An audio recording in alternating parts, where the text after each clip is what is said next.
Boa tarde a todos. Bem-vindos à parte da tarde do seminário. Meu nome é Lucimara, eu sou do CERT-BR, do NIC-BR, e eu vou começar, na verdade, a falar hoje sobre o painel 5, vazamento de dados e informações sigilosas, prevenção e reparação de danos à privacidade. Na verdade, eu vou começar pedindo desculpas, porque a gente está desfalcado de um dos painelistas que não pôde comparecer, então o promotor Frederico não pôde comparecer, e a gente vai, então, continuar o painel com os nossos palestrantes aqui. Eu vou apresentar os nossos painelistas, a Joana Varon, que é diretora executiva da Coding Rights e affiliate do Berkman Klein Center de Internet Society da Universidade de Harvard. A Laura, que é doutora em Direito Privado pela Universidade de Humboldt de Berlim, mestre em Direito e de Estado e Constituição pela UNB, professora adjunta de Direito Civil da Universidade de Brasília e diretora do Centro de Direito de Internet e Sociedade do IDP. E aqui à minha direita, o Nelson Novaes Neto. Nelson, de formação, é engenheiro, tendo atuado aí bastante tempo na área técnica de internet, provedores de internet no UOL, posteriormente na área bancária, onde ele atuou há algum tempo também no Banco Itaú, e, atualmente, ele é CTO e CSO dos bancos C6. Então, eu não vou me alongar, vou deixar que cada um coloque as suas exposições, e quem vai começar com a gente é a Joana. Por favor, Joana. Obrigada, Lucimara. Boa tarde a todas e a todos. Bom, eu sou diretora executiva da Coding Rights. A Coding Rights é uma organização da sociedade civil focada em expor assimetrias de poder que estão embutidas nas tecnologias e pensar formas de hackear essas assimetrias. A gente trabalha tanto com desenvolvimento de tecnologia, com base em direitos humanos, também fazendo capacitação, workshops, oficinas de segurança digital. Trabalhamos bastante com storytelling, com narrativas em torno das tecnologias e, por fim, em estratégias de advocacy, em parceria com outras organizações da sociedade civil, como a Coalizão Direitos da Rede. Bom, a minha apresentação, acho que o ponto principal, que vai percorrer toda a apresentação, é a ideia de que só existe privacidade se houver cuidado com a segurança dos dados pessoais. Então, eu vou focar bastante nessa discussão da importância da segurança para a proteção da privacidade, né? Se a gente for ver, no histórico de vazamentos no mundo, esse gráfico aí começa em 2013, eram poucos, e a gente vai vindo para 2017, vai até 2017, e você pode ver uma profusão de vazamentos de bases de dados por todo o mundo, bases de dados bastante grandes, com dados de cidadãos, como foi o exemplo aí, Equifax, o Firebase, que vazou dados do Google. Então, o que a gente está vendo é que, na medida em que mais coisas vão se digitalizando, mais dados estão nas redes, mais incidentes de segurança acontecem.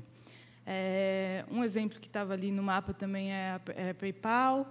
E aí, nesse caso da PayPal, não foi a PayPal que sofreu um vazamento, mas foi uma empresa que fazia parte da gestão do sistema, né? E aí um ponto que eu quero colocar é que, por exemplo, nos dados da PayPal, aqui o primeiro ponto é PayPal Data. Dados da PayPal são compartilhados com toda essa diversidade de finalidades, seja para auditoria, para parcerias comerciais, relações públicas e de marketing, serviços operacionais, num nível que depois você não consegue nem enxergar mais a diversidade de atores que também têm acesso a dados diversos que a PayPal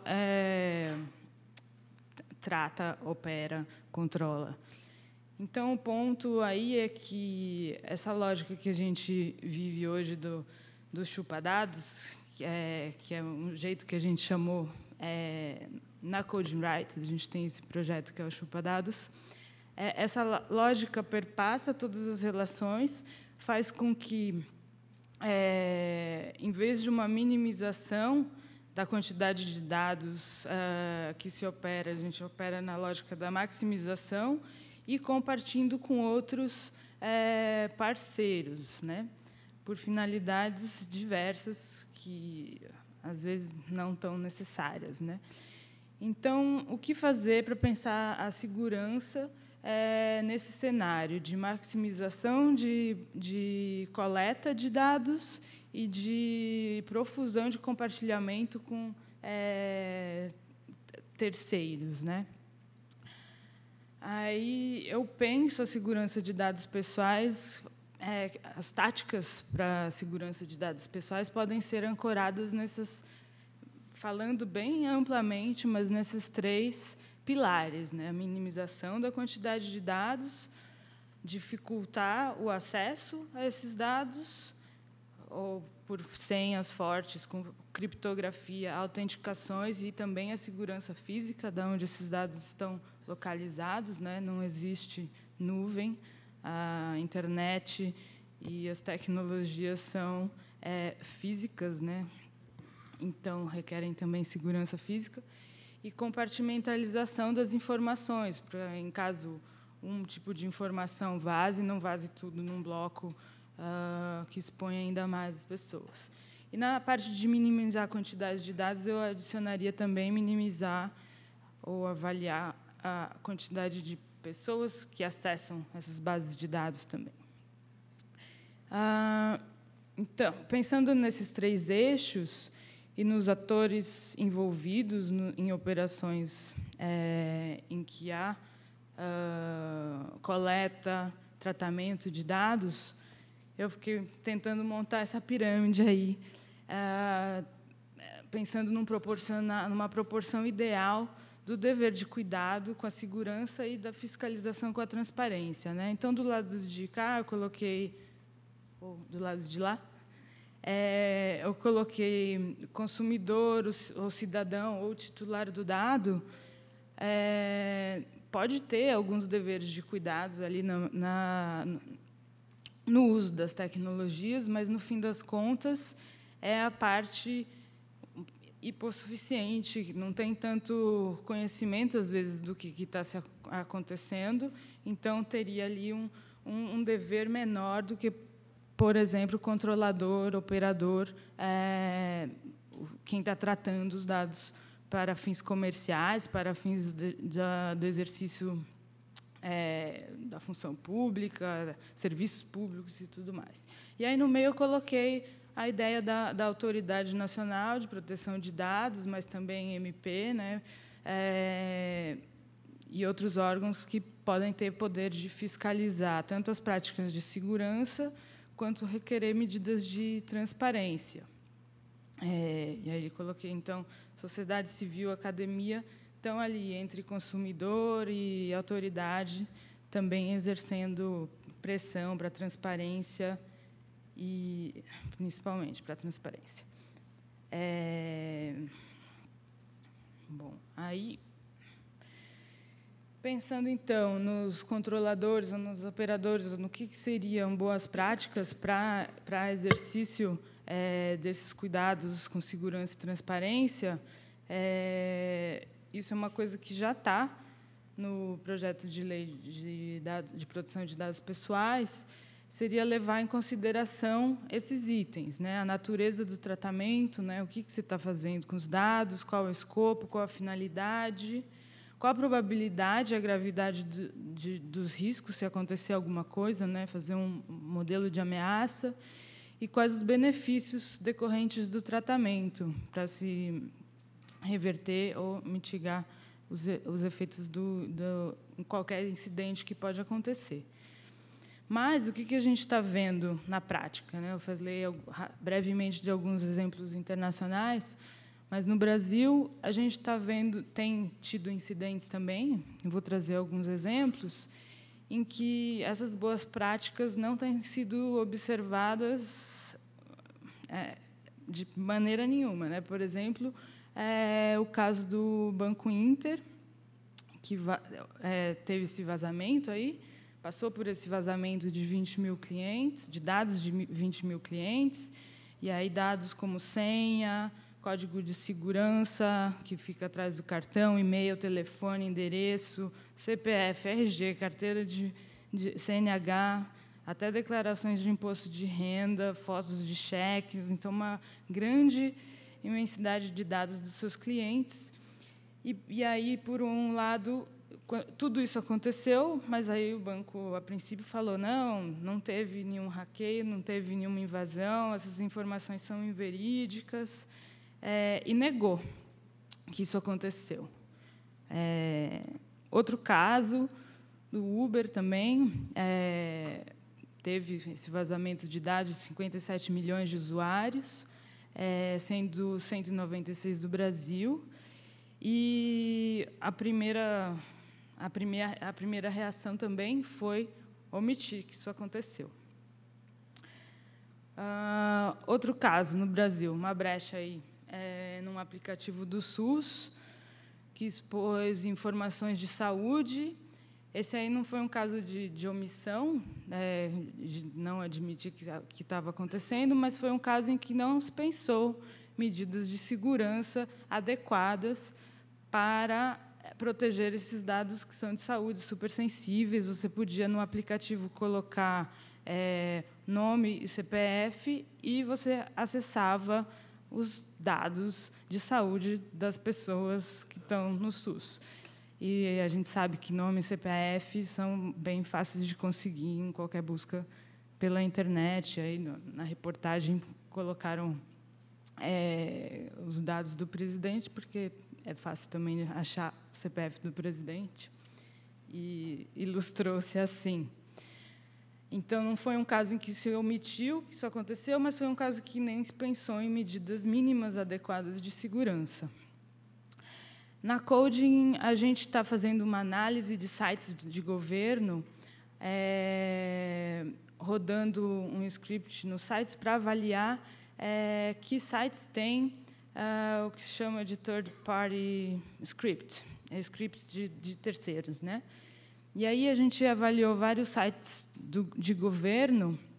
Vocês não vão conseguir ler nada aqui, mas não importa muito, é só para parecer meio hacker.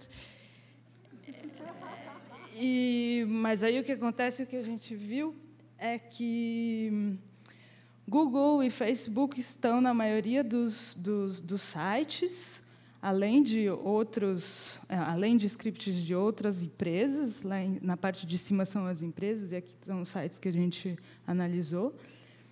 E não só com um script só, são vários scripts que a gente ainda não testou o nível de vulnerabilidade de cada um, mas isso abre margem para vulnerabilidades, ainda mais se a gente pensar em todo o escândalo da Cambridge Analytica e de como o Facebook tem lidado também com escândalos de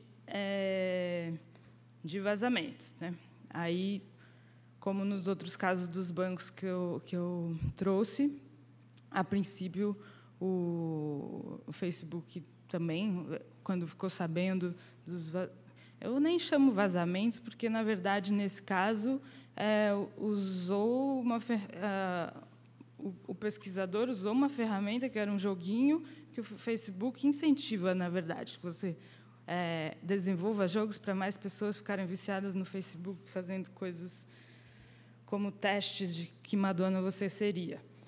Mas, enfim, nesse vazamento eles também não admitiram, mas o Facebook foi multado pelo Reino Unido justamente por falha na proteção das informações dos usuários e por falhar em ser transparente sobre o que aconteceu. E eles levaram uma multa de 500 mil libras, sendo que isso está aplicado, podia ser muito maior, mas esse era o teto da regulação anterior, né? Com a GDPR, o teto da multa é bem maior. E aí, mais casos por aqui, então, de falta de cuidado, de falta também de o que é vazamento, o que é querer vender esses dados, lucrar com esses dados. Eu acho que isso no Facebook também ficou, no caso do Facebook, ficou, é vazamento, é o modelo de negócio, está errado do mesmo jeito, mas como que se qualifica? No Brasil também tem outros casos que não são de vazamento, mas de venda mesmo desses dados, como o caso da Serpro e da Vivo. Vou passar rápido, que o meu tempo já está indo. Mas seja vazamento ou compartilhamento não autorizado, a lei de proteção de quase lei, o PL de proteção de dados, que eu espero que seja a lei, trata dessas duas coisas juntos, né? Tanto do tratamento, da responsabilização por tratamento irregular, ou seja, que deixa de observar a lei e os princípios, quanto por não fornecer a segurança que deveria, né? E as medidas de segurança já são elencadas na lei, de alguma maneira, mas vão ser aprofundadas pela Autoridade de Proteção de Dados. E aí eles falam a PL fala de medidas preventivas para proteção de incidentes, e aí padrões técnicos ficam a cargo da autoridade, mas fala também, se a prevenção não deu certo, o que fazer em respostas de incidentes. E aí ressalta-se bastante essas medidas de transparência, né, a necessidade de avisar a autoridade que uma invasão aconteceu, uma falha de segurança, e para que se tome providências compatíveis e balanceadas. Tem a parte de sanções, eu não vou entrar, mas o que eu queria ressaltar é que, mesmo com todas as sanções, a gente pode ver no artigo 52 da lei que há um balanço ali, uma medição, que chamam de dosimetria da infração, que eu acho bastante balanceado, assim, porque sempre vai se averiguar a gravidade, a boa-fé, a condição econômica do infrator, vários requisitos para que a aplicação da pena também seja balanceada com as possibilidades do controlador dos dados, né? E aí, o que isso, então, nos permite? Que aqueles incidentes que eu mapeei e elenquei brevemente aqui,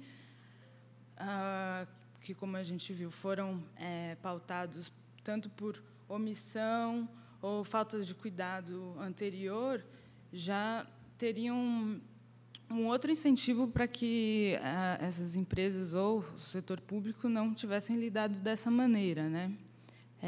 Eu não vou entrar na discussão da lei que a gente tem hoje, acho que talvez a Laura também faça essa ponte aí com as mudanças, mas acredito que o projeto de lei, como está estruturado hoje, vai ser um incentivo a que se pense a cultura da segurança como um pilar para os modelos de negócio com os dados pessoais ou para a provisão de serviços públicos pautados no uso de dados pessoais, né?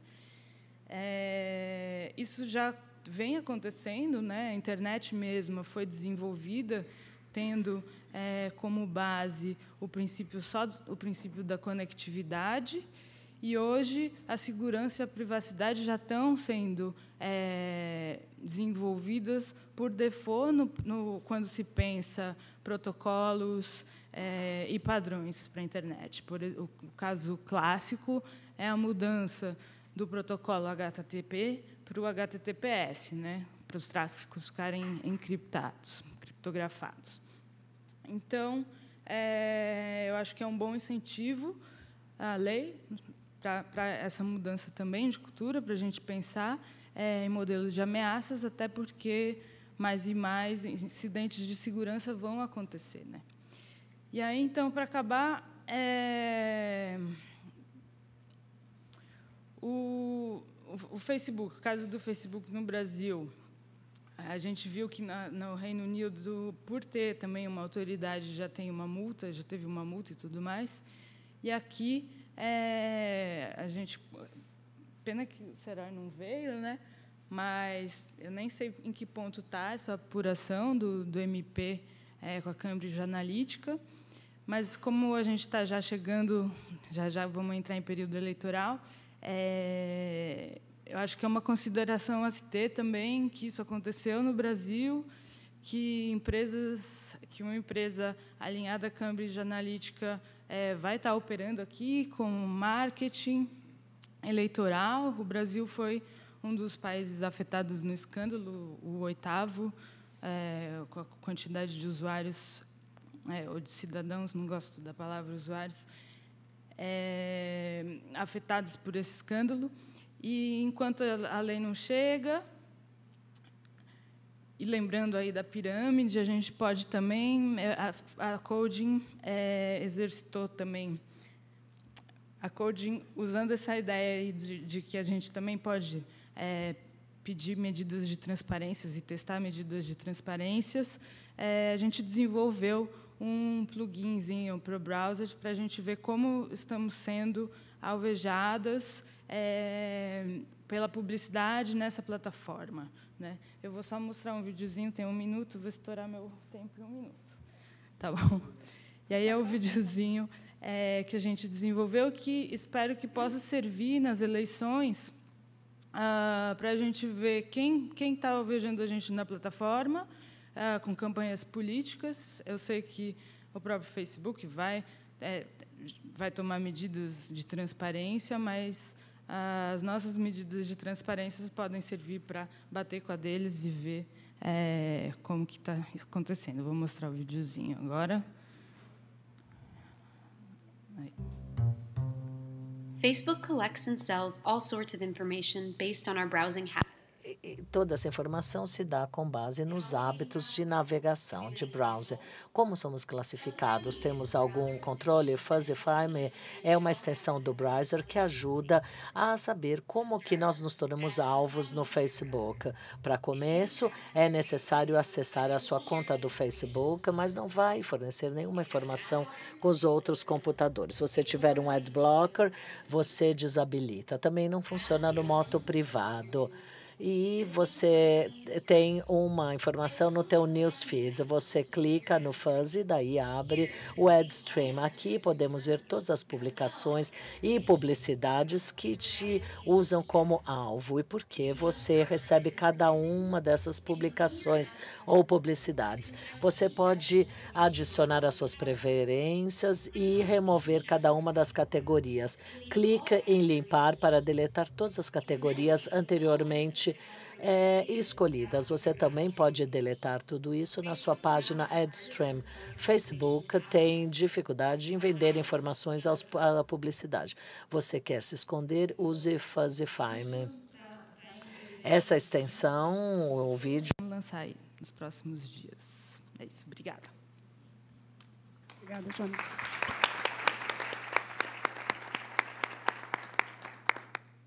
Obrigada, Joana. Laura, por favor. Muito obrigada, Lucimara. Agradeço aqui, em primeiro lugar, ao CGI pelo convite. Cumprimento aqui todos os integrantes da mesa e todos os presentes. É um prazer estar aqui, já é a minha 3ª participação, é o 3º ano em que eu participo desse seminário tão relevante e sempre com temas tão interessantes. Eu acho que agora ainda mais interessante com a aprovação da lei, certo? Acho que o timing também foi bem bacana, porque agora a gente tem, de fato, uma lei e artigos para se debruçar. É claro, assim, que a lei for sancionada, mas eu vou tratar aqui, eu vou aproveitar o gancho, então, da Joana, para também trabalhar um pouco qual que é essa relação, qual que é a conexão entre segurança da informação e proteção de dados, e por que essa conexão, hoje, ela é mais importante do que nunca, e talvez ainda mais importante do que era no início da discussão sobre privacidade e proteção de dados, lá na década de 70, na década de 80. eu acho que quando a gente fala de segurança da informação e vazamento, os casos que a Joana trouxe são interessantes. De fato, a gente tem vários casos hoje no Brasil. Infelizmente, o Frederico não pôde estar aqui, mas há inúmeros processos e procedimentos abertos pelo MPDFT, citando alguns aqui. De fato, o caso do Uber, salvo engano, acho que já foi arquivado, mas foram casos de 196 mil usuários foram notificados do vazamento. Tem um caso do Banco Inter, em que foi proposta uma ação civil pública, e tem um caso do Netshoes, e tem outros casos em andamento também, só para provar que, de fato, a gente tem inúmeros casos aí, digamos, que suscitaram muito chamou muita atenção da opinião pública internacionalmente, mas a gente também está com muitos casos hoje no Brasil com esse problema. Se a gente for pensar qual que é essa relação entre privacidade e proteção de dados, eu acho que, no primeiro momento, se a gente for pensar nos riscos que o vazamento traz, são riscos, qualquer tipo de vazamento de dados pessoais, são riscos bastante relevantes e graves para a personalidade daquela pessoa, né? A gente tem tanto o roubo de identidade, que é o caso clássico, se vaza dados relativos ao seu CPF, relativos ao seu endereço, relativos à sua conta bancária, relativos à sua senha, outra pessoa pode, né, digamos, outra pessoa pode fazer algum contrato em seu nome, né? Então, esse é o caso clássico do roubo de identidade, e, com isso, você vai ter prejuízos econômicos. Você pode ter um prejuízo à sua reputação, então, danos morais relacionados a isso. Se dados que não deveriam ter sido vazados, se acontece esse tipo de incidente. E aí eu acho que é interessante, em primeira mão, lembrar o seguinte: quando a gente fala de proteção de dados e segurança da informação, eles são dois conceitos diferentes, porém complementares. Por que diferentes? Porque, quando eu falo de segurança da informação, não necessariamente eu estou falando de dado pessoal. Segurança da informação eu trato de uma forma ampla, são todas as medidas técnicas e também, digamos, administrativas, como a nossa própria lei traz, que visam conter, ou, digamos, que visam preservar que as informações...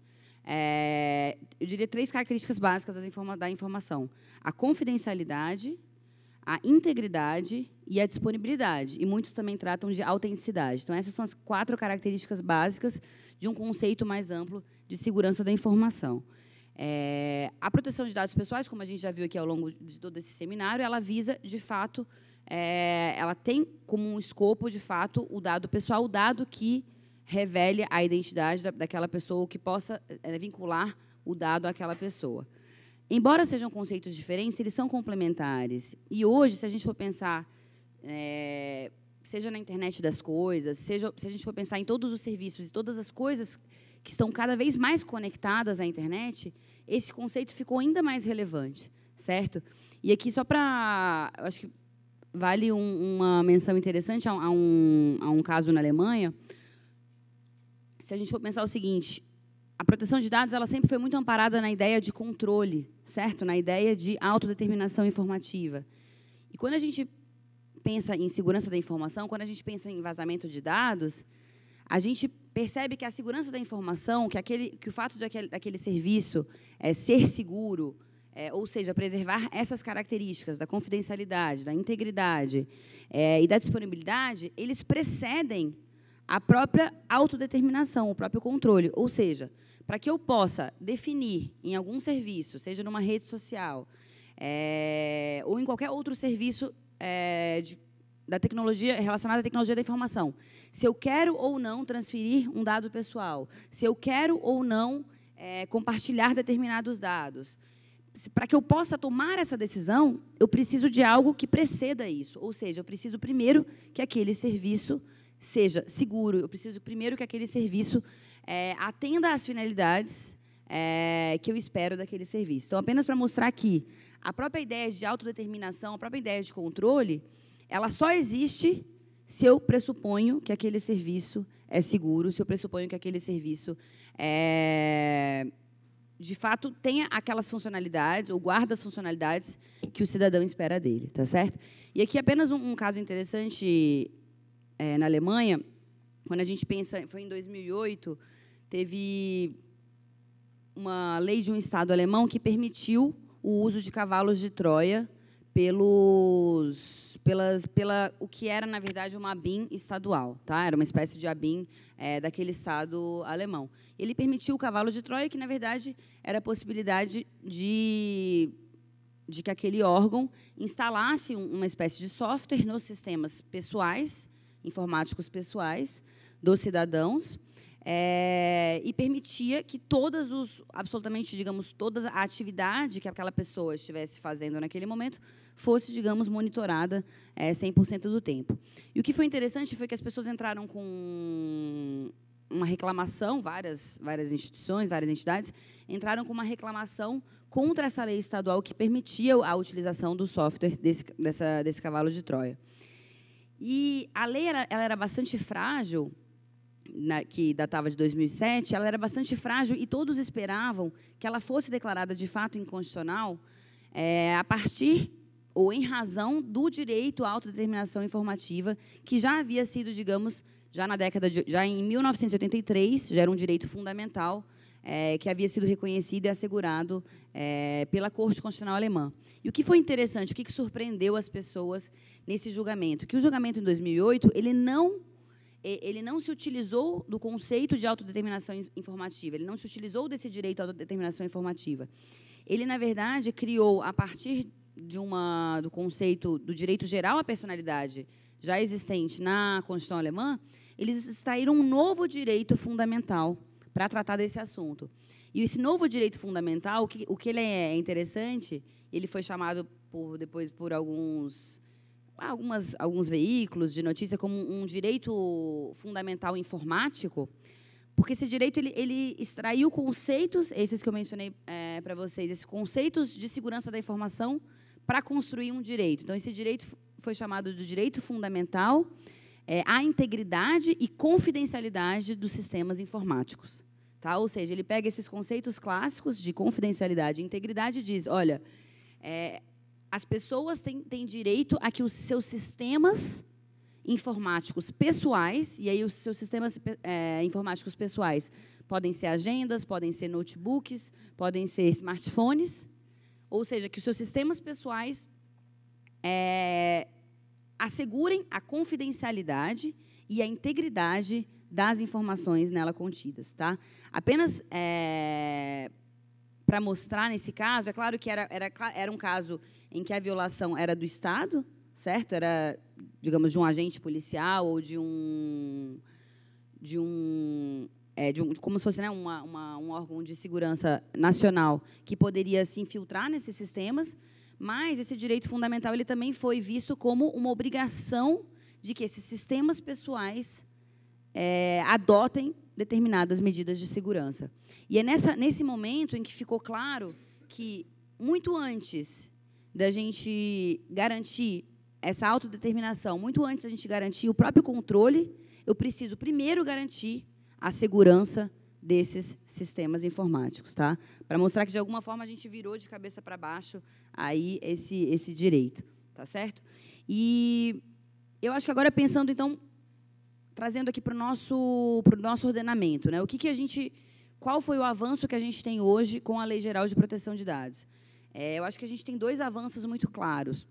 Em primeiro lugar, uma obrigação geral horizontal, que é a característica de toda essa lei, de que todos os setores, né, como a gente sempre diz, do setor online ao offline, das pequenas empresas às grandes empresas, de que todos, do setor público ao setor privado, de que todos adotem medidas de segurança quando do tratamento de dados pessoais, tá certo? Então, acho que essa é a primeira grande, digamos, o primeiro grande avanço que a gente tem. Antes disso, a gente tinha uma norma geral vinculante de adoção de medidas de segurança? Não. Tá? A gente teve, no Marco Civil, voltado especificamente para a internet, algum tipo de norma vinculativa, mas bastante restrito, e a gente tinha, para o setor público, mais algumas diretrizes, portarias, algumas iniciativas, por exemplo, do TCU, falando de segurança da informação, mas a gente não tinha essa obrigação horizontal de adoção de medidas de segurança da informação. E aqui eu acho que é importante mencionar, quando a gente fala que... Onde que isso está na Lei Geral de Proteção de Dados? Ela está em 2 momentos relevantes, seja como princípio, tá? Então, no artigo 6º, 7º, então, um princípio geral da proteção de dados pessoais é a própria segurança, e aqui a lei, então, ela conceitua utilização de medidas técnicas e administrativas aptas a proteger os dados pessoais de acessos não autorizados e de situações acidentais ou ilícitas de destruição, perda, alteração, comunicação ou difusão. Também o princípio do artigo 6º, 8º, pode estar relacionado, que é o princípio da prevenção, que é a adoção de medidas para prevenir a ocorrência de danos. Então, isso também está relacionado com a segurança. E, mais diretamente, quando a gente fala no próprio artigo 46, que aí você tem a norma que, de fato, obriga todos os agentes de tratamento de dados, eles devem adotar medidas de segurança técnicas, e administrativas para a proteção dos dados pessoais. Então, acho que essa é a primeira grande, digamos, o primeiro grande avanço que a gente tem na nossa legislação.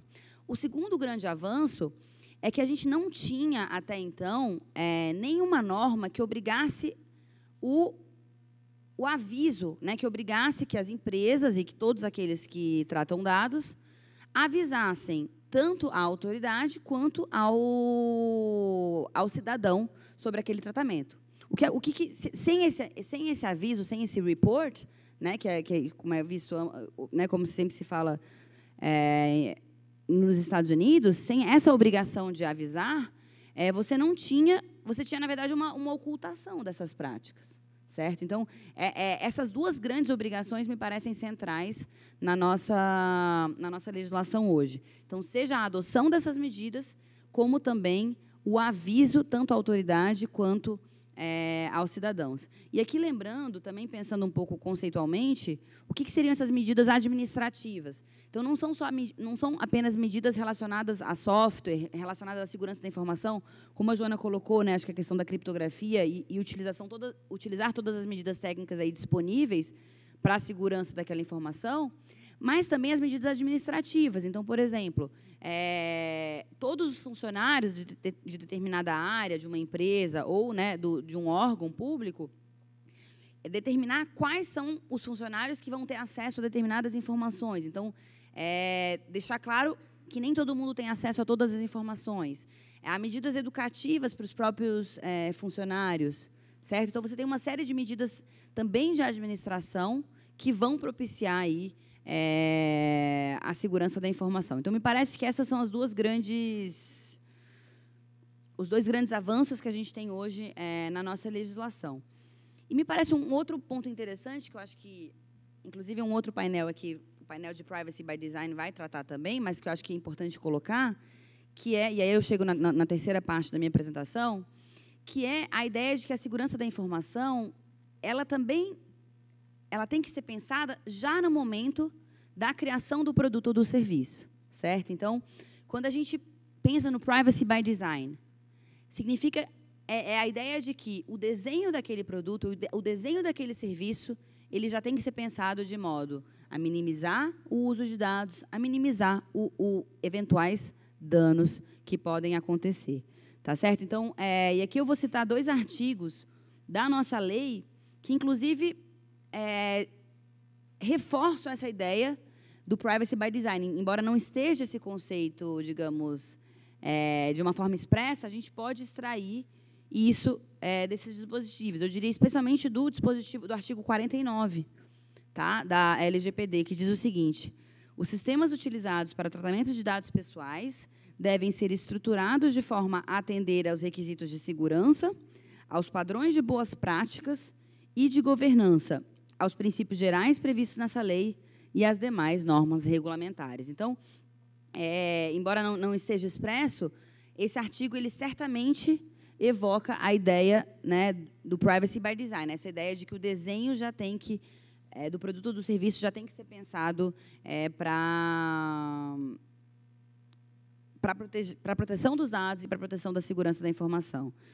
Outro também que pode ser pensado nessa linha é o artigo 51, que diz: a autoridade estimulará a adoção de padrões técnicos que facilitem o controle pelos titulares de seus dados pessoais. Então, acho que também remete ao conceito aí de privacy by design. E aqui, eu acho que vale a pena a gente pensar, já que estamos pensando num momento bastante inicial ainda da lei geral, né? Ainda tem a sanção, e depois a gente tem 1 ano e meio ainda para que ela seja, digamos, para que ela, de fato, entre em vigor, 1 ano e meio de vacatio legis. Me parece interessante a gente pensar alguns desafios relacionados a essa temática, tá certo? Eu acho que o primeiro desafio, que o próprio artigo 46 ele coloca, é isso. O primeiro desafio, o artigo 46, parágrafo 1º, ele diz o seguinte, que a autoridade vai ter que estabelecer esses padrões, né? Então, acho que um desafio a ser pensado é como é que isso vai acontecer, como é que isso pode acontecer de forma efetiva, de forma atualizada, já que a segurança ela é sempre pensada, digamos, a partir das medidas possíveis, né? E que se esperavam que os cidadãos esperavam que fossem tomadas naquele determinado momento, certo? Então, como é que essas medidas podem ser atuais? Como é que a autoridade pode estabelecer medidas, eventualmente, para diferentes setores, também pensando nos diferentes riscos? Claro, então, aqui pensando no vazamento do caso do Banco Inter, em que foram vazadas, né, o que se diz, supostamente, foram vazadas, inclusive, senhas, certo? Então, a gente tem um risco diferente para esse caso do que quando a gente fala de outros tipos de vazamento. Então, como é que a autoridade vai poder estabelecer esses padrões, mas, ao mesmo tempo, atender aí tanto a abrangência, né, a todos os setores que hoje são, digamos, objeto de regulação da lei, mas, ao mesmo tempo, atendendo a esses diferentes riscos que a gente sabe que existem. Acho que esse é o primeiro grande desafio. O segundo grande desafio é, de fato, implementar o Privacy by Design, né? A gente sabe que isso é um conceito interessante. Na verdade, é um conceito que você já tem desde o começo da proteção de dados, mas que hoje ele é muito mais relevante. Então, a ideia de que eu posso proteger a privacidade e devo proteger a privacidade por meio da própria técnica, por meio da própria tecnologia, certo? Então, não apenas por meio de normas, mas que a própria tecnologia possa fazer essa proteção. E a grande questão é como incentivar a indústria a adotar esses padrões técnicos, como fazer com que incentivos que podem ser pensados para que a gente possa, de fato, ter já na concepção dos produtos e serviços essa preocupação com a privacidade. E eu acho que, talvez, e aqui já chegando ao fim, também já tenho mais um minutinho, mas eu acho que chegando ao fim, esses desafios acho que são desafios relevantes. Eu diria, talvez, o terceiro desafio também está relacionado ao próprio cidadão, né? É importante que ele também conheça essas medidas, possa, digamos, valorizar e comprar produtos que protejam, né, a privacidade e também que ele possa fazer essa diferenciação. E eu acho que a grande conclusão é a de que qual que é o grande benefício, acho que, ao meu ver, tanto da Lei Geral de Proteção de Dados e de uma autoridade, né, com aquele tripé que eu já comentei ontem, uma autoridade que seja, de fato, eficaz, que tenha um poder sancionatório. Qual que é o grande benefício? Acho que o grande benefício é a ideia básica por trás da proteção de dados e por trás da lei. É a ideia de que a gente possa ter um fluxo de dados na sociedade da informação, e a ideia é que esse fluxo só vai acontecer se o consumidor, se o cidadão, se todos aqueles, de fato, possam confiar na infraestrutura de comunicação. Então, eu não vou comprar, digamos, uma geladeira que seja conectada, ou eu não vou comprar, ou, digamos, aqueles assistentes pessoais, né? Não digo só comprar, mas eu não vou migrar toda a minha vida para determinadas ferramentas tecnológicas se eu não confiar que aqueles produtos, que aqueles serviços, de fato, protegem a minha privacidade, protegem a segurança da informação. Então, aqui, eu acho que de fato, a base da lei e o grande objetivo da lei e, claro, da sua implementação pela autoridade, é a de gerar mais confiança na infraestrutura de comunicação para que, de fato, a gente tenha, inclusive, mais inovação e mais, inclusive, um fluxo de dados adequado e com a adequada proteção aí dos direitos fundamentais na sociedade da informação. É isso. Muito obrigada.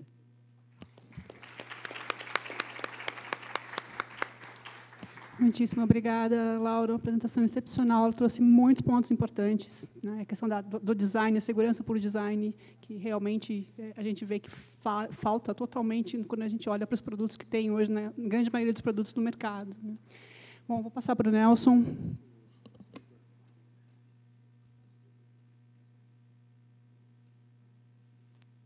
Boa tarde a todos. Primeiro, agradecer o convite do Comitê Gestor. E é uma honra estar numa mesa recheada de mulheres aqui que conhecem muito do assunto, é um grande privilégio. Basicamente, acho que o filho a casa torna. Eu tive uma passagem de 15 anos pelo UOL, fui responsável pela segurança desse provedor, desde a época de BBS e tudo mais. Depois tive uma passagem pelo Itaú. Eu deixei de comparecer um pouco aqui no Comitê Gestor, mas estou de volta para contribuir com a sociedade como um todo. Eu só gostaria de comentar... Opa, está indo muito rápido aqui. Hoje eu sou um sócio e CTO, CSO do C6 Bank. O C6 Bank, ele não é uma fintech nem uma startup. Nós somos um banco comercial. Nós estamos na última fase de aprovação com o Banco Central para obter a licença para operar. Já temos uma licença de operação para meio de pagamentos. E o nosso propósito é surpreender as pessoas com relações verdadeiras, transformando a experiência bancária. É uma oportunidade de a gente diminuir esse oligopólio que coloca taxas abusivas aos nossos consumidores. E, obviamente, que a gente tem que ir com muita humildade para competir com esses players. Seguindo em frente, eu gostaria de trazer um pouquinho uma visão mais técnica. Eu peço desculpa que a apresentação está em inglês, porque a gente levou esse tema no MIT 2 semanas atrás para compartilhar com as universidades americanas qual que é o cenário e o panorama nacional.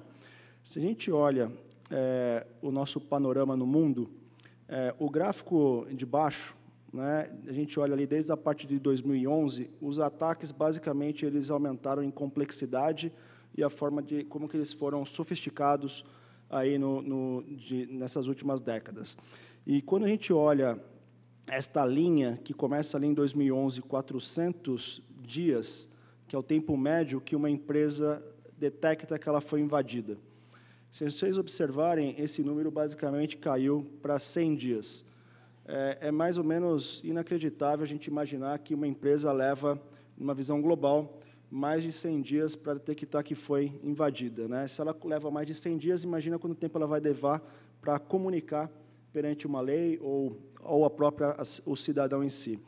Então, o ponto em questão aqui é que, por mais que a gente vê uma evolução, eu acho que tem muito trabalho a ser feito. E quando a gente olha a magnitude das empresas que foram comprometidas, e aqui eu não estou colocando relevância no tamanho, a quantidade das bases que vazaram, ou dos tipos de ataque em si, a gente pode observar que desde empresas de segurança, empresas do governo americano, grandes bancos, o JP Morgan, um dos maiores bancos do mundo, na qual investe mais de 500 milhões de dólares ao ano, teve sua base de dados comprometida. E a gente observa que isso é simplesmente a ponta do iceberg quando a gente vê a questão de problemas de segurança no mundo afora. E aqui, como que a gente vê a situação no Brasil? Eu não sei se todos têm essa perspectiva, mas não é uma medalha para se comemorar aqui, mas nas Olimpíadas o Brasil recebeu, naquela época, em 2016, o maior ataque de negação de serviço. Esse ataque foi direcionado às instituições financeiras, e o que aconteceu por muito intermédio de muito trabalho que foi feito, né, com muitas pessoas, inclusive com o apoio da comunidade, do Comitê Gestor, da FEBRABAN, do Banco Central, a gente conseguiu suportar esses ataques e ninguém noticiou isso nas mídias ou nenhum cliente foi impactado nesse período. Mas já mostra que alguma coisa estranha estava acontecendo aqui no Brasil. Quando a gente olha aqui nesta data, um ano depois, de 17 de novembro de 2017, este gráfico ele representa o Digital Attack Maps, é uma ferramenta da Google que monitora o volume de tráfego de ataques pelo globo, né? E quando a gente olha aqui, esse é o volume mais ou menos natural de ataques que ocorrem ao redor do mundo. E quando a gente olha o que aconteceu aqui no dia 22 de novembro, basicamente vocês observam uma enxurrada de volume de pacotes e de ataques destinados ao nosso país. Basicamente, esse dia aqui, a internet do Brasil chegou a dar uma balançada, porque quem tentasse acessar serviços fora do país, as comunicações estavam meio obstruídas, porque o objetivo desse ataque é indisponibilizar toda a infraestrutura. Então, este ataque ele tomou uma magnitude maior de que 1 tera de volume de ataque em si. E outra vez, né, quem que está por trás desses ataques e por que isso aconteceu aqui no Brasil? E essas mesmas armas, em alguns meses depois, na verdade, 2 meses depois, elas foram utilizadas para derrubar os maiores sites americanos em si. E aí sim que a informação vai para a mídia e todo mundo fica sabendo dessas ferramentas. A gente tem uma cooperação internacional de Interpol, FBI, para conseguir prender um hacker que, basicamente, ele, se eu não me engano, era de Israel e fazia a venda de serviços pay as you go, né, na nuvem, para efetuar ataques distribuídos ao redor do globo. Então, basicamente, com pouco dinheiro, você conseguia adquirir essas ferramentas para derrubar, às vezes, quase um país inteiro. E quando a gente olha um pouquinho... Quando a gente olha um pouquinho um outro cenário, e que está muito relacionado também aos problemas de fraude financeiras, a gente observou que, vocês podem ter observado, na verdade, que o Brasil foi um dos primeiros países no mundo a implementar o chip no cartão de crédito e no cartão de débito. Basicamente, por quê?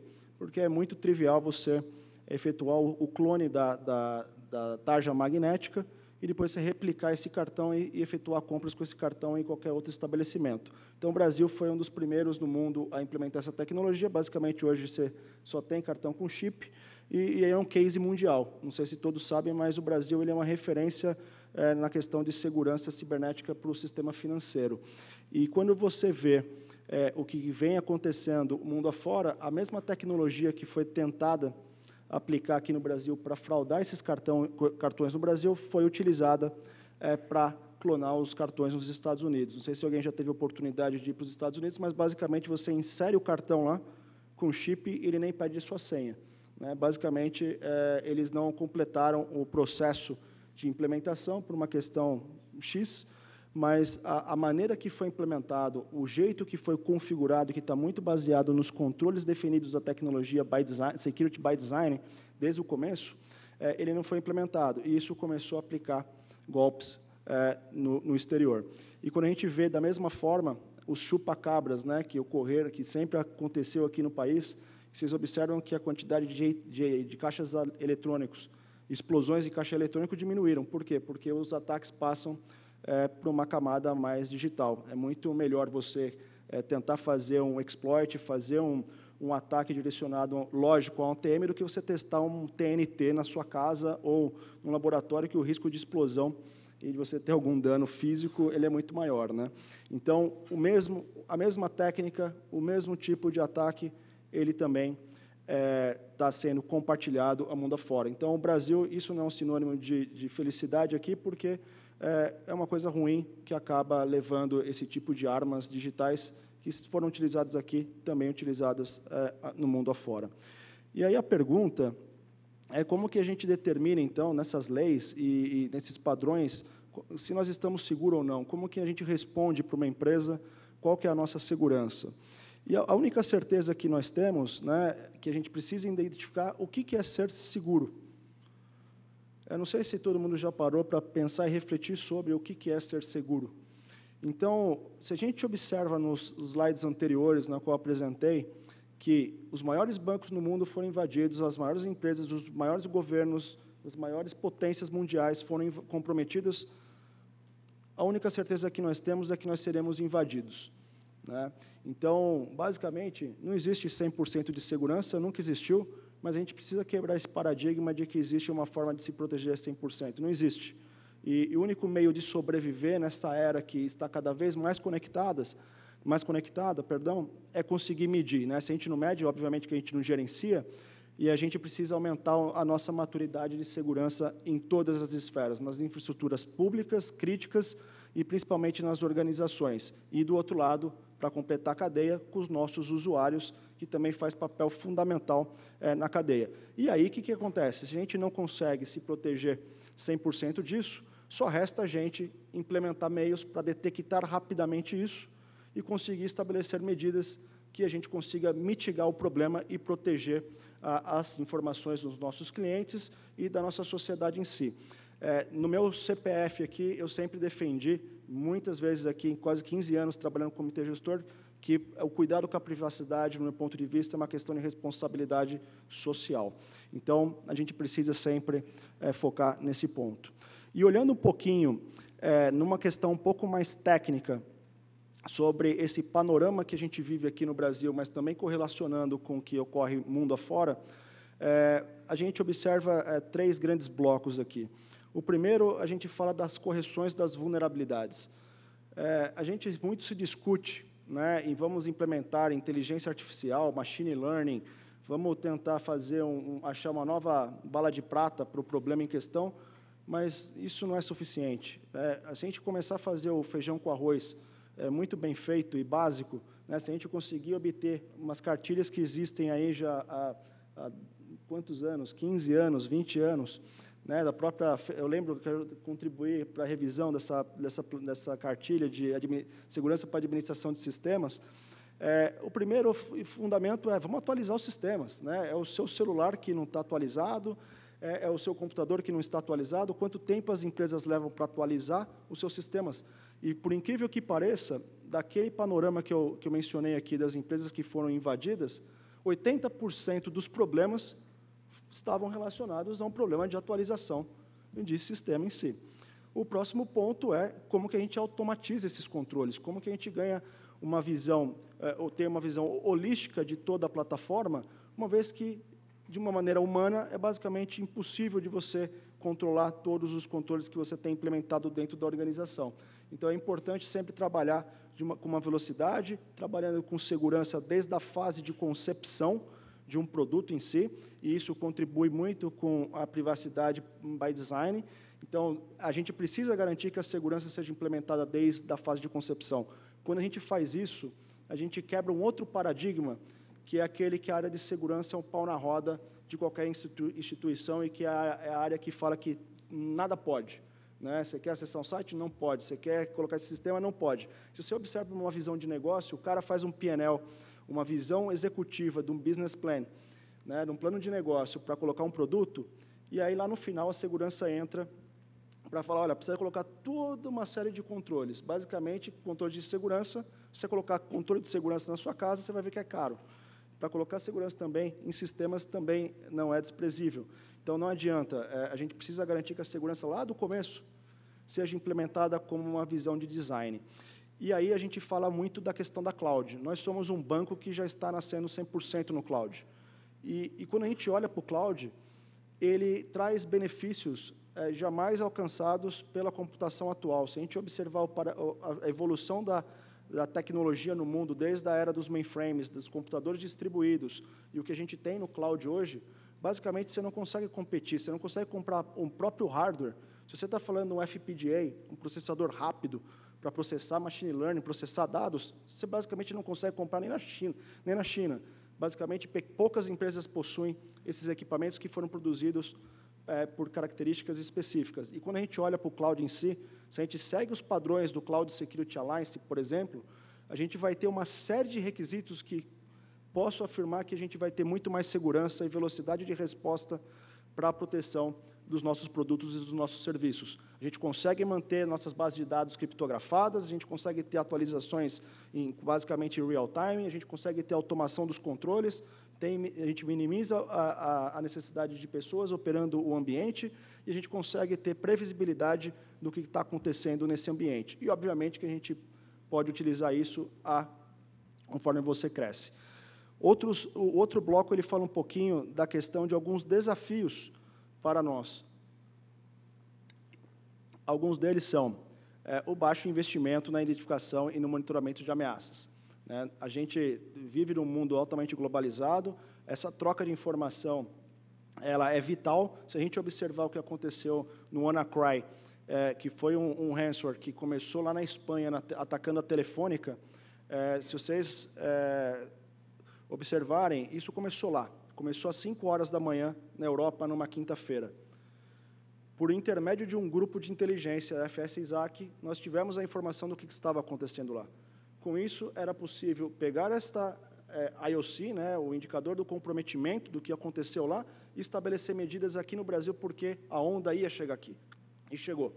Então, é muito importante esse investimento de tentar estar sempre um passo à frente e cruzar essas informações, porque nesse cenário super competitivo que nós temos no nosso país, quando a gente pensa em questão de segurança, de fraude e tudo mais, se a gente não jogar junto, nós estamos jogando contra um outro também. Então, a gente precisa jogar juntos com o mesmo propósito, com os mesmos objetivos, trocar informações, melhores práticas, porque qualquer problema de segurança num concorrente, ele prejudica o ecossistema como um todo. Então, a gente precisa trabalhar no mesmo objetivo em comum. E, obviamente, que contratar profissionais de segurança não é um negócio trivial hoje em dia. Basicamente, uma aqui do meu lado, para conseguir várias no CIMAR, basicamente um trabalho árduo que a gente tem que começar desde a época de colégio, de universidade. Nas universidades não se explica como desenvolve o código seguro, então a gente vai precisar aí investir. A gente observa muitas ações, a gente trabalhou muito com a SaferNet e com o Tiago ali, e muitas campanhas e muitas ações de como melhorar esta proteção e trazer uma conscientização até que desperte a curiosidade de pessoas entrar nesta área para poder trabalhar e contribuir para a segurança do ecossistema como um todo.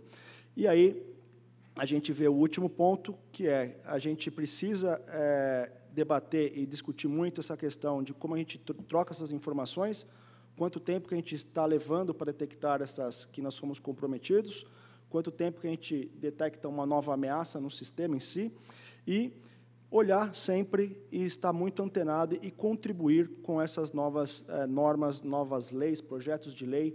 Eu acho que tudo isso fortalece muito a segurança do nosso país, na qual a gente tem muito orgulho de ter muito destaque aqui numa visão de segurança, quando a gente compara com outros países também.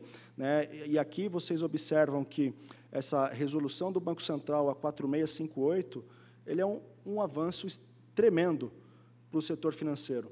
Esta resolução, o Banco Central está de parabéns pela profundidade, pela primeira versão, nenhuma normativa dessa resolução ela fica parada na primeira versão, mas ela evolui de maneira contínua, e aqui ela aborda basicamente 2 tópicos principais: a questão de estabelecer toda essa proteção e procedimentos e controles na parte de cybersecurity, e o segundo é a segurança de informações nesse ambiente de cloud computing. Então, o próprio Banco Central reconhece a importância e a vantagem competitiva que esses ambientes trazem e que pode ser bem seguro desde que se faça direito, da mesma forma que no mundo tradicional. E, por último, a questão da cultura de risco. A cultura de risco, basicamente, ela vai permeabilizar todos os elos do nosso ecossistema, desde a questão do próprio usuário, como que nós, como cidadãos, conseguimos educar a nossa família em si. Eu posso trazer um exemplo pessoal aqui, do meu avô de 87 anos, que nunca pegou um vírus no computador e, basicamente, ele não tem condições de ficar sem o computador hoje em dia.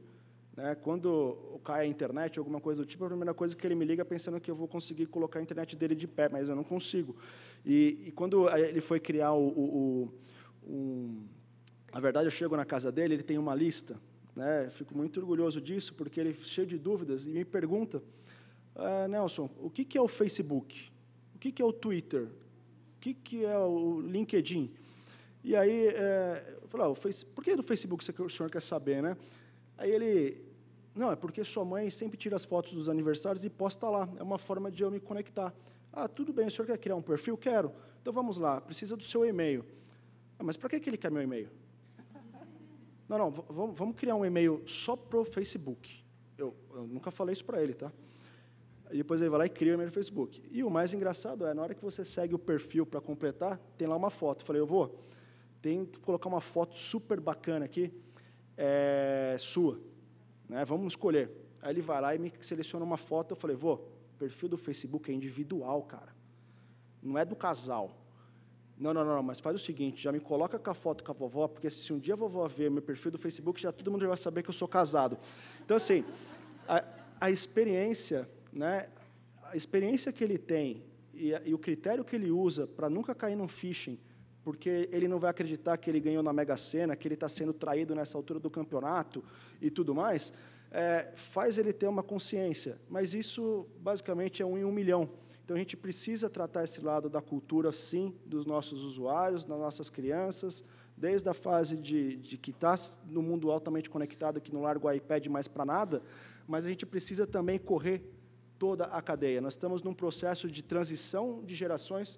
Se vocês observarem os golpes do motoboy que saíram na mídia, ele vai focar em quem? Em pessoas com mais idade e que não têm tanto conhecimento a isso. A gente tem uma responsabilidade, sim, de contaminar positivamente as pessoas ao nosso redor, começando pela nossa família, e depois levando essa cultura de risco para as organizações, fazendo com que isso seja uma visão desde o executivo, desde o conselho do banco, e permeabilize todos os profissionais da organização.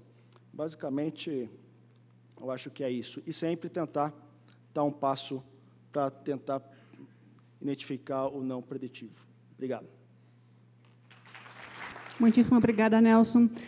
Fechando a questão aí da conscientização e do phishing, né? Até lembrando que é um elemento, inclusive, de vazamento de dados, né? Porque aí um executivo de alguma instituição, de um banco, seja ela for, recebe um e-mail falando qualquer coisa, e aí, se ele não está consciente, ele vai clicar, ele vai contaminar, e todos os privilégios que ele tem dentro do nível dele de autorização, ele vai acabar permitindo que alguém de fora tenha esse acesso, né?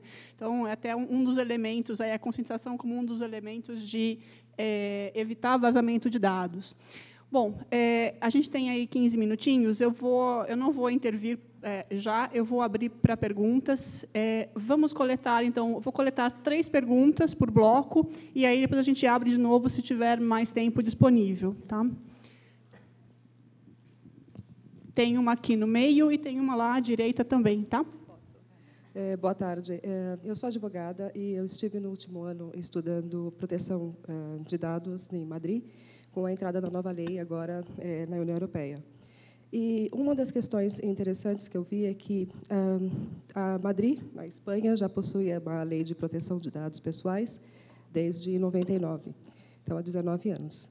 E, durante esse tempo, eles fizeram um trabalho muito forte em relação à defesa da competência, também em relação para poder a defesa da competência desleal, agências de publicidade de autocontrole, de regulamentação, para poder ter esse acesso e esse controle de proteção de dados.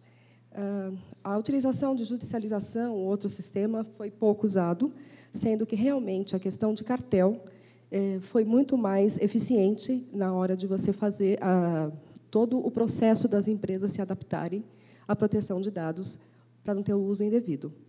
Então, a minha questão nós já possuímos essas leis no Brasil. Então, eu vejo que a utilização é muito pouca em relação à proteção do cidadão, do usuário. Por exemplo, você pode captar dados da pessoa e ter um privilégio no mercado. Você tem as agências de publicidade que também utilizam esse mecanismo, mas nós não utilizamos isso como as leis, por exemplo, de cartel. Então, eu queria ver do MP qual é a posição que tem em relação a isso, porque 20 anos de experiência na União Europeia, eu acho que deveria ser considerado.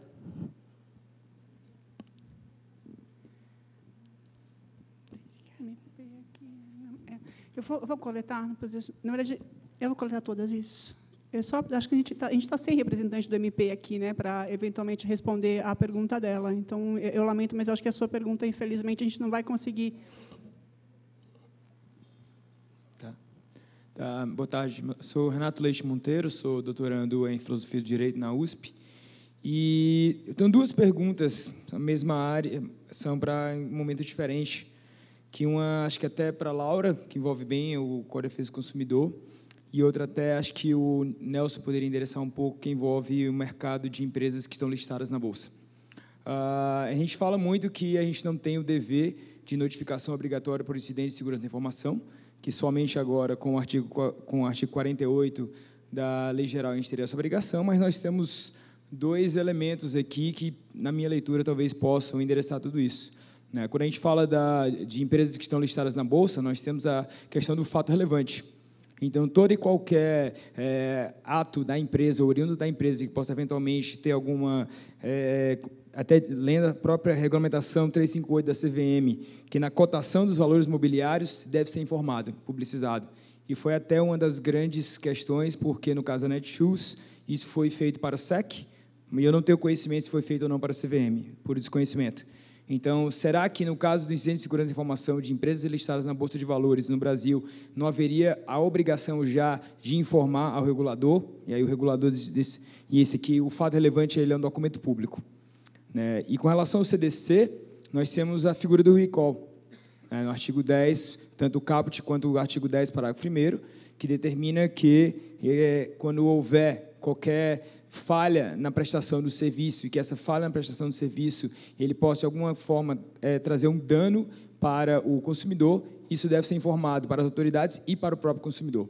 Então, a pergunta é, em 2 contextos diferentes, será que já não existe o dever de notificação obrigatória às autoridades e, no caso de uma relação de consumo, aos consumidores, em caso de incidente de segurança da informação que possa causar um danos a essas pessoas, seja investidores, seja consumidores? É isso. Obrigado. Obrigada. Eu vou colher a sua última pergunta aqui à direita, nesse bloco de 3, e aí a gente responde. Tudo bem?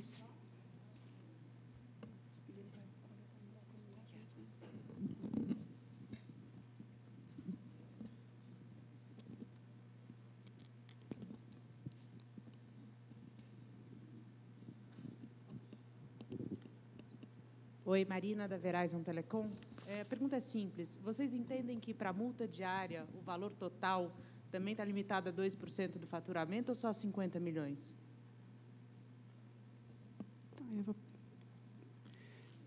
Não sei te responder. Laura, por um acaso, você conhece o detalhe final da lei? Agora, vamos começar na ordem. Então, a pergunta dela, que a princípio era a respeito de como é que a gente trata isso para cartel, esse uso de informações para combater cartel, mas, infelizmente, a gente não tem uma pessoa aqui do MP que possa, eventualmente, tratar isso. Alguém do grupo se sente confortável a comentar alguma coisa? Não?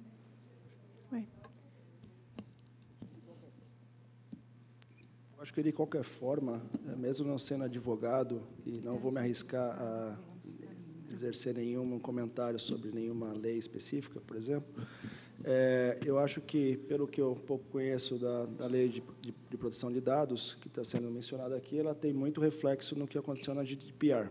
Então, eu acho que, independente de qual que a gente está seguindo ou não, eu acho que, de boas práticas, a gente tem que sempre tentar não reinventar a roda e observar, sempre olhar para a história para a gente tentar não cometer os mesmos passados do passado, os mesmos problemas do passado, e sim conseguir criar uma evolução de algo que já está funcionando em algum lugar e, obviamente, tropicalizar isso para que seja implementado da melhor forma ao país.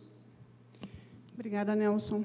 Em relação à pergunta aqui, que era se já os instrumentos que a gente já tem hoje nas leis, no CDC e no... Perdão? Na CVM, exato. Se isso já não obriga que empresas públicas já divulguem um caso de vazamento de dados. Quem quer comentar? Laura? Ou... Pode. Pode. Obrigada pelas perguntas, tentando responder as 3 numa mesma resposta. Acho que não sou Ministério Público, né? Tu fala aqui como professora. A ideia da Lei Geral de Proteção de Dados é exatamente a de estabelecer padrões mínimos. Então, o que me parece que a sua pergunta é a ideia de que todos os agentes, né, de todos os portos, em todas as áreas, em todos os setores, tenham que cumprir com um padrão mínimo relacionado a fluxo de informação. Acho que essa é a ideia da Lei Geral e essa é a razão pela qual acho que muitos de nós sempre defendemos que não fossem apenas leis setoriais, que não fosse excluído o setor público, que não fosse excluído determinado setor, como, por exemplo, o setor financeiro ou outros setores que, em algum momento, chegaram a mencionar, eu posso, eventualmente, não ser, digamos, tratado na lei geral. A ideia da lei geral é exatamente essa, acho que, me imagino que foi o seu comentário, é a ideia de que eu tenho padrões mínimos para todos os setores e, portanto, eu tenho todos os agentes concorrendo nesses mesmos termos. Então, acho que essa é a lógica da lei, é essa, tá certo? Em relação à pergunta da multa,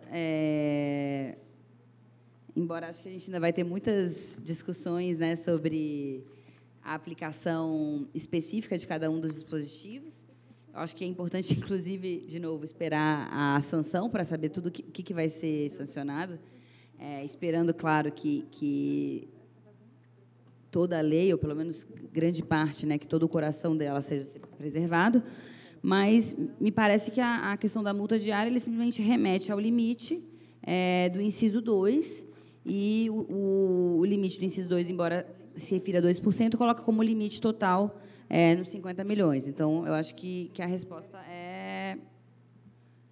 Acho que a resposta é essa, sem prejuízo de que a gente tenha outros debates. Para quem é do meio jurídico, sabe que a gente sempre pode ter muitas interpretações, mas eu acho que em relação a isso, talvez não tenhamos tanto debate assim. E, respondendo à pergunta do Renato, eu concordo, eu acho que é possível, sim, se defender que já existe essa obrigação com base no Código de Defesa do Consumidor. Eu defendi essa interpretação já num artigo da própria Revista de Direito do Consumidor, já publicado há alguns anos atrás. Então, eu concordo, sim, que é possível se dizer. O que eu acho, só que a lei, de fato, ela avança, de novo, porque ela traz um conceito de segurança da informação, ela traz já esse conceito no próprio princípio da proteção, né, no próprio princípio do tratamento de dados pessoais. Ela não se restringe apenas às relações de consumo.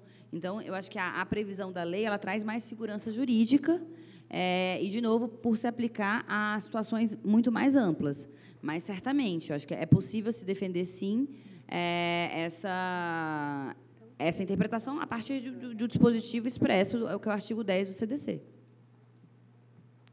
Eu vou só tentar colocar mais pimenta aqui no molho. Eu acho que, além dessa questão da lei em si, a gente vai ter que lidar com questões culturais e uma questão de como que as empresas lidam com isso, né? A gente pode ver, por exemplo, o simples fato de trocas de informação de inteligência para a gente se proteger contra ataques. A gente tive a oportunidade de fundar na FEBRABAN a Comissão Executiva de Cybersecurity, e uma das primeiras coisas que nós fizemos lá foi criar o grupo de troca de informação entre as IFs, né? Porque se um ataque está acontecendo em uma, basicamente o objetivo é você compartilhar isso, preservando, obviamente, os critérios de confidencialidade e de privacidade em si, mas você conseguir trazer uma vantagem para todos se protegerem. Esse não é um problema só aqui no país, mas é um problema fora também. Várias universidades, o próprio MIT tem pesquisa recente disso, de como incentivar esta troca proativa para a gente lutar contra o mal, né? Então, acho que a gente vai ter aí um desafio, seja para o enforcement da lei em si, mas acho que é uma questão cultural. Se a gente conseguir quebrar esse paradigma de que, poxa, vamos jogar junto, porque nesse lado, jogando junto, a gente se torna mais forte. Acho que a gente tem privilégios aí, benefícios. Quer complementar para concluir? Só um comentáriozinho sobre a pergunta da lei de concorrência, né? Eu acho que também a aprovação da lei de proteção de dados serve para outros órgãos de fiscalização começarem a interpretar também a posse de bancos de dados como um diferencial de concorrência. Verdade. E uma coisa ajuda a outra, e é essa mudança de cultura também, de entender essas bases de dados como um asset, e acho que aprovando a lei também tem um impulso para o CAD pensar esses temas também, né? Porque não seria só a autoridade que fiscalizaria, né, isso. E isso aí. E essa resposta também vai meio para a pergunta do Renato, né? De ter uma lei que traz para todos essas obrigações e segurança jurídica no medida de que todo mundo sabe quais são as regras do jogo, mesmo que se possa aplicar essas interpretações mais setoriais, né? Ainda tem gente que pensa, é relação de consumo, não, se eu estou só acessando um serviço de graça, né? Então. Obrigada, Joana. Só finalizando aqui, comentando um pouquinho a questão, o ponto que o Nelson colocou, que é o compartilhamento de dados entre instituições que querem brigar, né, não brigar, mas se proteger contra uma ameaça que você sabe que está acontecendo em algum lugar e você sabe que ela vai chegar até você, então, essa possibilidade, esse tópico todo que é o que a gente lida no nosso dia a dia, na hora de resposta a incidentes, que é o que a gente faz lá no CERT-BR, e a gente tem muito essa questão de, eu recebi uma informação de que existe um comprometimento em determinado lugar e eu preciso notificar aquela instituição de que ela está sofrendo um vazamento ou de que ela tem uma vulnerabilidade que pode ser explorada. Então, isso tudo são tópicos que afetam também o nosso dia a dia no tratamento de incidentes, né? Então, como é que eu posso fazer o compartilhamento das informações que eu recebi, o que eu tenho comigo, mas eu preciso informar o outro? Então, esses tópicos todos a gente vai estar discutindo, inclusive, com o Danilo no nosso fórum, agora em setembro. E é uma área que afeta bastante o nosso trabalho. Como é que a gente vai poder continuar contribuindo para elevar o nível de segurança das coisas na verdade, ajudar o outro, mas também mantendo sempre o respeito à lei, né, do que é que você pode, o que é que você não pode, e com que critérios você pode compartilhar informações. Bom, enfim, eu não vou me delongar. Eu queria agradecer a todos os participantes aqui na mesa, Nelson, Joana e Laura, pela excepcional participação, pela exposição de vocês aos tópicos todos, a abrangência que vocês trouxeram para o painel. Se vocês quiserem fazer algum comentário final, temos 1 minuto ainda. Ladies first.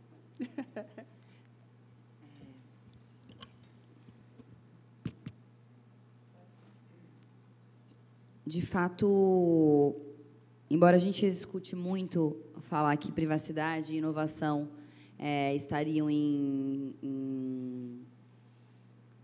lados opostos, né, ou também, como muitas vezes se fala, né, como se estivessem brigando, eu só vou ter inovação se eu não tiver privacidade, eu não tiver proteção de dados. Eu acho que hoje, quando a gente fala de ubiquitous computing, né, de uma ubiquidade do processamento de dados, uma ubiquidade do processamento de informação, na verdade, a gente tem que pensar muito mais do que um conflito entre esses dois temas, muito mais do que um conflito, na verdade, a gente tem uma complementariedade, tá certo? Eu só vou ter a contínua inovação dessa economia baseada em dados se eu tiver, por outro lado, e, simultaneamente, a construção da confiança das pessoas de que esses sistemas são seguros, de que esses sistemas protegem dados. Então, eu acho que também a gente precisa deixar de ver isso como assuntos conflitantes e, sim, ver a interdependência desses dois grandes temas. Obrigada. É isso, e foi falado aqui, né? Não tem um 100% seguro, mas no online, no digital e no offline também, né? A gente pode ir ali, tropeçar na escada, nunca. E aí o não estar 100% seguro não é também razão para não tomar medidas de proteção, porque é isso, essa mudança aí de cultura que tem que haver é justamente entender que os investimentos em segurança são investimentos que vão proteger a empresa, proteger de danos à própria empresa nessas... A imagem da empresa. A imagem da empresa e isso, o dinheiro da empresa mesmo, faz parte, né, do negócio. E é isso, queria agradecer, que eu não agradeci no começo, obrigada pelo convite. É um prazer estar nesse seminário, ainda mais nesse momento tão importante do Brasil agora sobre o tema. Obrigada, Joana. Nelson? Bom, só acho que agradecer, parabenizar a mesa, as discussões e agradecer a presença e parabéns pelo seminário. Obrigado. Obrigada a todos e uma boa tarde. Valeu.